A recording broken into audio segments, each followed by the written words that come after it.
Do you know that when you're pregnant, you can have a heart murmur, and it's innocent? Because as what happens, you have an increased blood flow and blood volume in pregnancy. Your fetus that you have, they gotta get blood from you.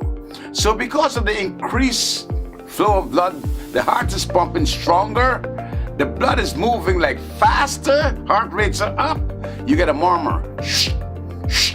Oh, it's okay. A lot of these murmurs go away after pregnancy.